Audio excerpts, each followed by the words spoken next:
O ChatGPT é um modelo de linguagem de inteligência artificial desenvolvido pela OpenAI. Ele é projetado para gerar respostas em linguagem natural para uma ampla variedade de tarefas, incluindo responder perguntas, fornecer informações, realizar conversas informais e muito mais. Essa definição que você acabou de ouvir foi o próprio ChatGPT que me forneceu. Buscando referências para fazer esse vídeo, eu encontrei uma outra definição na Wikipedia que eu gostei um pouco mais. O ChatGPT é um protótipo de um chatbot com inteligência artificial desenvolvido pela OpenAI e especializado em diálogo. O chatbot é um modelo de linguagem ajustado com técnicas de aprendizado supervisionado e por reforço. Se você tem familiaridade com a área de dados e inteligência artificial, essa segunda definição é bastante razoável e um pouco mais precisa. Mas se você não é um especialista nessa área, essas definições podem soar como grego para você. Porque afinal de contas, muito tem se falado sobre esse tema. Se você é da bolha de tecnologia, da bolha dev, você provavelmente já está até cansado disso. Mas fora dessas bolhas, ainda há pessoas que não têm um pleno entendimento. E eu quero deixar aqui a minha contribuição para ajudar um pouco a desmistificar isso. Esse vídeo é patrocinado pela Alura, a maior escola online de tecnologia do Brasil. A Alura oferece conteúdos em formatos variados em diferentes áreas da tecnologia. Lá você consegue aprender sobre programação, desenvolvimento de aplicativos, design, UX e várias outras coisas. Se você tem interesse em se matricular e ter acesso a todo esse conteúdo, utilize o link com desconto especial que está aqui na descrição. Nosso objetivo aqui juntos é destrinchar, palavra por palavra, da definição do que é o ChatGPT e a partir disso conseguir conversar e fazer elaborações sobre essa ferramenta. Então bora voltar para a definição. O ChatGPT é um protótipo de um chatbot. Começando pelo que é um protótipo. Um protótipo, pela etimologia da palavra, é um prototype, um prototipo, um primeiro tipo ou um primeiro modelo. Na prática, a gente costuma entender isso como um produto ou um trabalho que ainda está em fase de testes e aperfeiçoamento. E é exatamente isso que essa ferramenta do ChatGPT é. Ela foi lançada justamente com o intuito de ser aprimorada pelos próprios usuários. Entendemos que é protótipo de um chatbot. O que é um chatbot?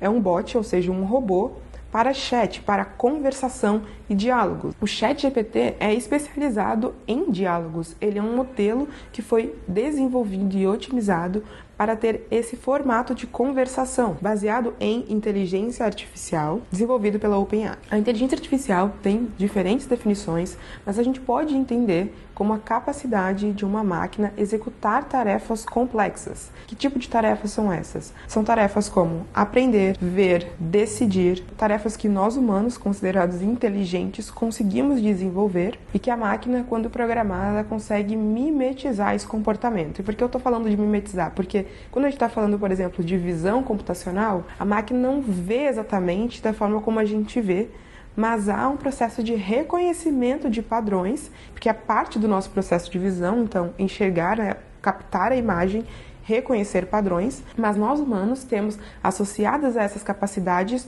outras capacidades complexas que as máquinas ainda não conseguem desenvolver, como por exemplo, atribuir significado, ter consciência, e é por isso que há uma grande discussão e um debate se as inteligências artificiais são de fato inteligentes. Por isso que, de uma forma mais simplificada, eu gosto de apresentar o conceito da inteligência artificial associado a algumas tarefas complexas que a máquina passa a ser capaz de fazer. E esse produto, que é um chatbot de inteligência artificial, foi desenvolvido por uma empresa chamada OpenAI.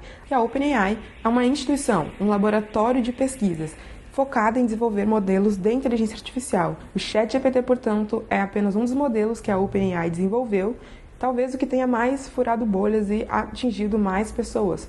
Mas há muito tempo, nós que somos da área da tecnologia, dados e IA, já temos discutido e conversado sobre diferentes modelos que a OpenAI tem lançado. Essa primeira parte da definição, eu considero ela mais simples, acho que tem termos que você já ouviu falar com mais frequência. Agora a segunda é a parte um pouco mais técnica que eu quero destrinchar junto com você também. Então, ela diz: o ChatGPT é um modelo de linguagem ajustado com técnicas de aprendizado supervisionado e por reforço. Um modelo de linguagem é um modelo de inteligência artificial desenvolvido para lidar com a linguagem natural, para lidar com textos. Esse tipo de modelo é treinado a partir de grandes quantidades de dados em texto e tem uma estrutura capaz de prever palavras e frases em determinados contextos. Quando um modelo, como o ChatGPT, por exemplo, nos responde com uma frase ou com um parágrafo, o que está acontecendo por trás é uma série de cálculos e otimizações matemáticas para calcular a probabilidade de cada uma daquelas palavras aparecerem naquela determinada ordem e formarem então essa frase ou parágrafo. O ChatGPT, ou esse modelo de linguagem, ele não atribui significado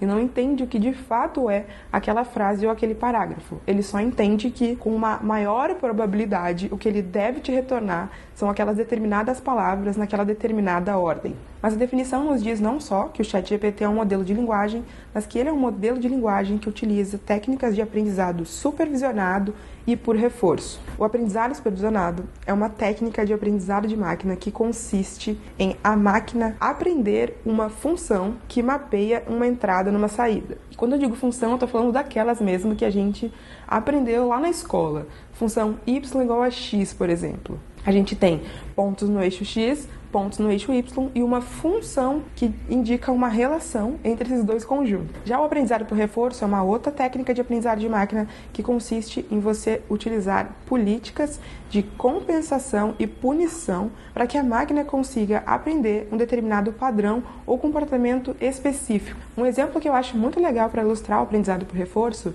é o projeto de um mentorando nosso, Gabriel Viana. Para quem não sabe, nós criamos há um tempo atrás um programa de mentoria em inteligência artificial e um dos mentorandos criou um projeto em que ele utilizou o aprendizado por reforço para treinar o computador a conseguir jogar um jogo. O objetivo nesse jogo era que o bonequinho, o agente que ele criou, conseguisse atravessar a rua enquanto vários carros ficavam passando numa determinada via. Quando o agente atravessar a rua no momento inadequado, então se chocar com um determinado carro, ele recebe uma punição.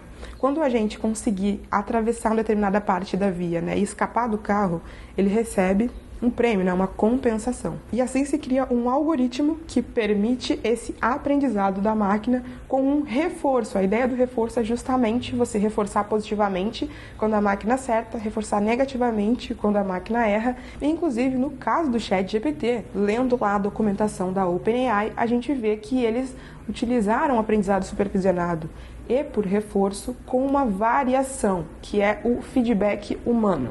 Então, eles dizem lá que eles usam a técnica de Reinforcement Learning from Human Feedback, então aprendizado por reforço a partir do feedback humano. Isso porque antes de desenvolverem o modelo ChatGPT, que é o que ficou mais famoso e que a gente conhece, por isso está conversando aqui, eles já tinham criado um outro modelo que eles chamaram de StructGPT, e eles observaram que esse modelo ele era muito mais tóxico e produzia muito mais respostas inadequadas. Então eles resolveram pegar a estrutura que eles tinham do StructGPT e aprimorar. De que forma? Incluindo um feedback humano, ou seja, um ser humano precisa intervir dentro do modelo para que o ChatGPT seja menos pior do que o StructGPT. Isso considerando que o ChatGPT em si já tem várias limitações. Mas foi preciso, então, uma intervenção humana para que acontecesse esse aprimoramento. E de que forma eles fazem isso? Então, como eu falei, um modelo de linguagem, ele calcula uma resposta em linguagem natural, ou seja, em texto,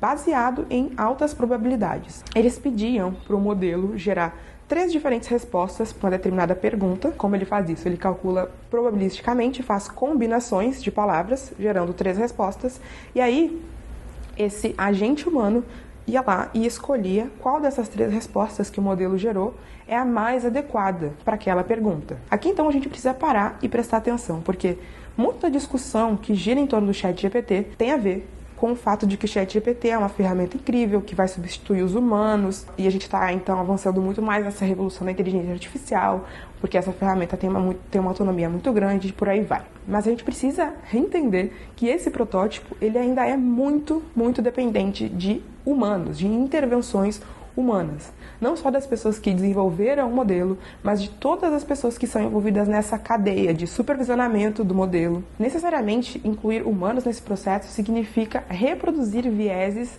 desses humanos, porque ainda que eles criem uma política de como esse humano deve dar o seu feedback, fazer essa escolha da forma mais neutra possível, é muito difícil, sem contar o fato de que a gente não sabe em que condições essas pessoas que estão sendo utilizadas para fazer esse feedback humano estão trabalhando. Quem são essas pessoas? De que forma isso se dá? Como essas pessoas são selecionadas? Então, entenda que há uma camada bastante crítica aqui e ela é extremamente necessária para que o ChatGPT seja o que ele é.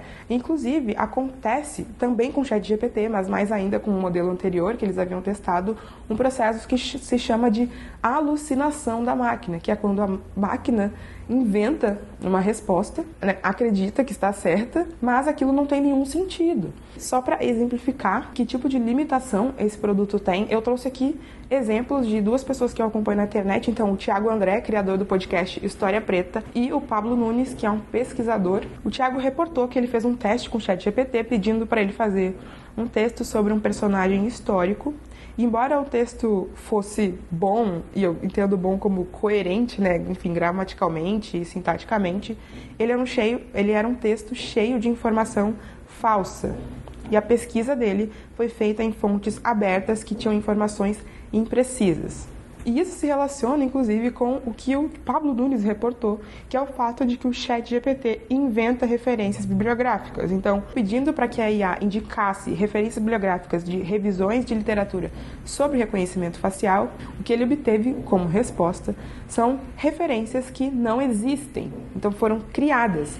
Não existe esse conteúdo, não existe esse autor, não existe esse livro e esse artigo que a ferramenta recomendou. Isso sequer é uma novidade ou uma surpresa, porque a própria OpenAI reporta que esse produto, esse modelo de linguagem, sofre desse fenômeno da alucinação, que é escrever respostas que parecem plausíveis, mas são incorretas ou sem sentido. A gente precisa parar de fazer um grande alarde, de ficar com tanto medo da ferramenta, entender sim o assunto, se aproximar dele e perceber que existem vários pontos de atenção, porque essa ferramenta está em desenvolvimento. E assim como a OpenAI tem um produto como esse, ela não é a única. As grandes empresas de tecnologia como Meta, Google, Microsoft também investem e desenvolvem grandes modelos de linguagem. E vale dizer que a Meta chegou a tentar lançar algo parecido com isso, um produto chamado Galactica, que ficou online apenas 3 dias, porque ao apresentar esse tipo de comportamento tóxico ou esse tipo de resposta sem sentido, eles tiraram do ar, porque isso faria muito mal para a reputação que já não é tão legal assim da empresa. Acho que vale, inclusive, a gente fazer um vídeo só discutindo como essas outras empresas têm se posicionado em relação a esse assunto e como, pelo fato do ChatGPT ter crescido tanto, eles resolveram andar mais publicamente agora nesse tópico. A minha recomendação para você, então, mesmo que você não seja da área da tecnologia, que você sim acompanhe esse debate, teste a ferramenta, utilize, você consegue utilizá-la de forma gratuita. Fique de olho também na Lura e nos próximos conteúdos que eles vão incluir na plataforma, porque o CEO da Lura, o Paulo Silveira, já adiantou que ele e o Guilherme Silveira estão desenvolvendo um curso para falar de ferramentas generativas e como utilizá-las. E aí a gente não está falando só do ChatGPT, mas também de outras ferramentas que geram imagens, como o Midjourney. E se tiver interesse em se inscrever na Lura, use o link que está aqui na descrição. Esse vídeo fica por aqui. Muito obrigada e até a próxima!